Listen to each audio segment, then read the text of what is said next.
In this segment of New England Prosperity, we're at the Craft Beer Cellar in Newton Center, and I'm here with Brian Shaw, the owner, and Brian and I are going to talk about his new business here.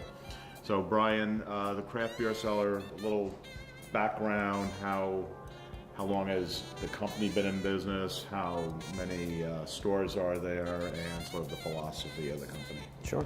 So Jim, really the Craft Beer Cellar was started about 3 years ago by Kate Baker and Suzanne Shalo here in Massachusetts. It's a local business, started out of Belmont, Massachusetts.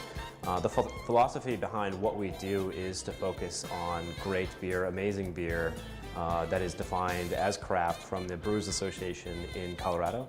And so what that means is small, independent, and traditional.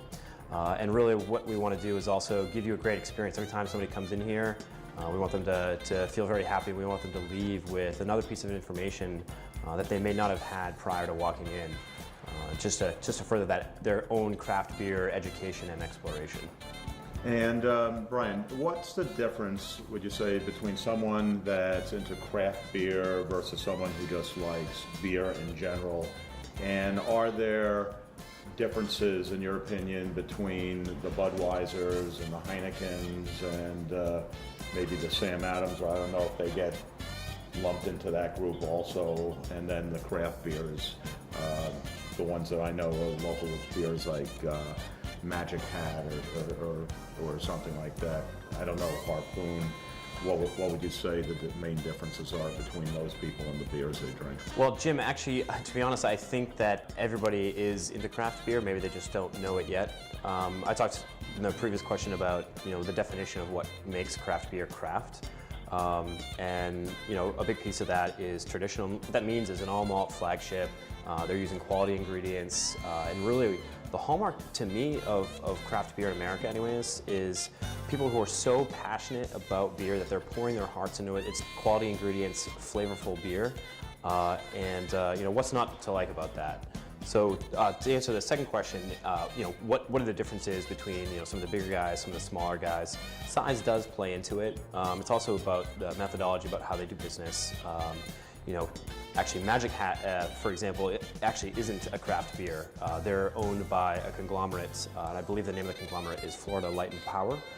Something along the lines of that. And what does a company that runs Light and Power know anything about craft beer? I'll tell you, not much. Well, I stand corrected. But I think people shouldn't be afraid of craft beer. I think that's really what you're getting at. Is I think some people don't really know it, but everybody should like craft beer. It's really, there's so many different flavor profiles. A lot of people actually compare it to what wine used to be. Some countries like Belgium, I know that there's thousands of small breweries, and I assume that those are known as craft beers. How does the Craft Beer Cellar select its inventory, its selection, and what's the process?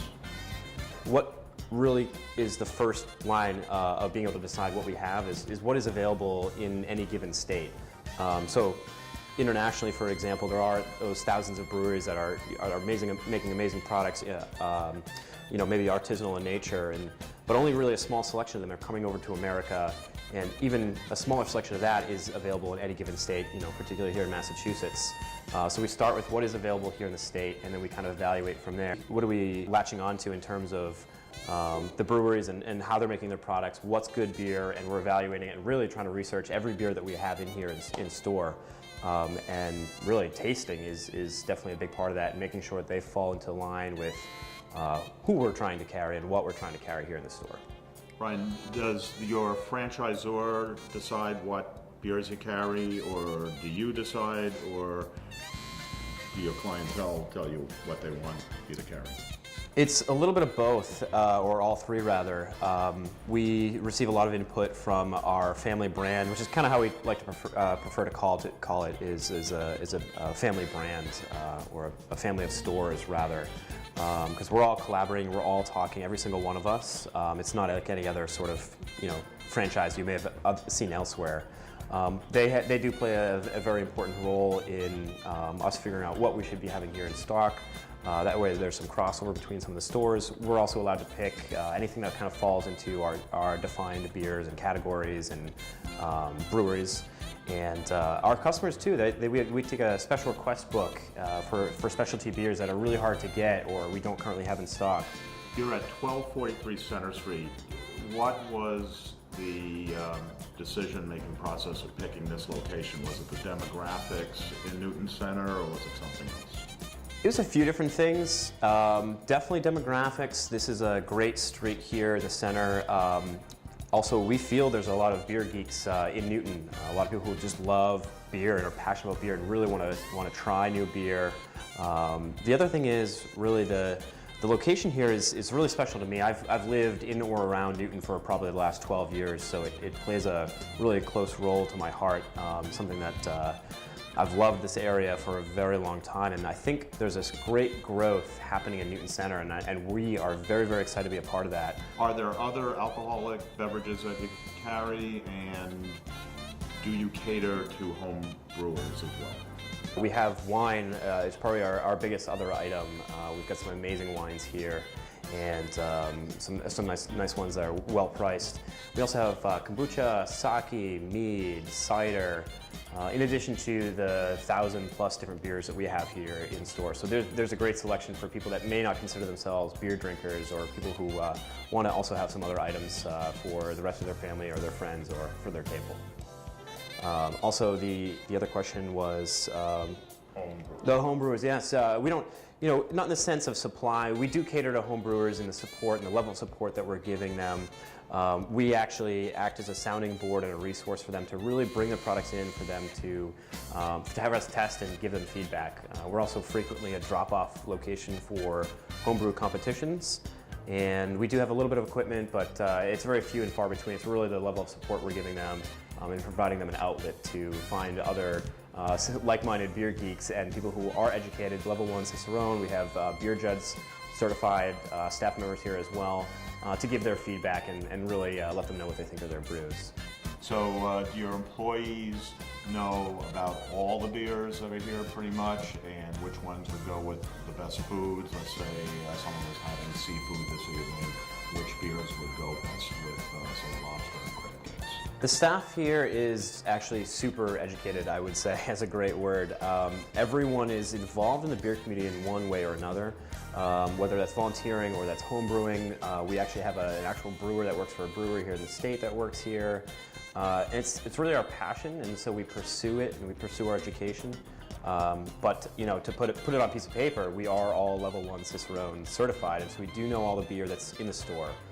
We can talk intelligently about every single beer here, whether we've specifically tasted it or not. It is hard with over 1,000 different beers. Brian, do you ever do beer tasting at the Craft Beer Cellar? We do. What we do here in store is regular beer tastings. We also do some wine tastings, and some of the food that we have here, we also have brownies, cheeses, sauces, marinades, salsas, cookies, chocolate, all sorts of fun things. Every Friday and Saturday for sure, and sometimes on Thursdays as well. Friday evenings from 5 to 7. Saturday afternoons kind of vary anywhere between 1 and 5 p.m., so maybe 1 to 3 or 3 to 5, that sort of time. And finally, Brian, is there anything else that you'd like to speak to the viewers about the Craft Beer Cellar? Anything else that they should know about the company and your shop? We've got a great website, craftbeercellar.com/Newton. You can also email us if you're looking to do an online order. You can email us at newton@craftbeercellar.com. We have our entire beer list live updated every week on our website as well. Great selection of glassware here in the store, particularly an excellent number of snifters and pints and heft glasses. In addition to that, the phone number is 617-916-0244. You can find us on Instagram, Twitter, and Facebook with the tag @CBC_Newton. Well, Brian, we really appreciate you taking the time today to talk to us and have the viewers know about your shop. And we will make sure that we all come by often. Thank you very much. We'd love to have you. I'm so excited to chat beer with yourself some more and anyone that would like to come in. Thank you.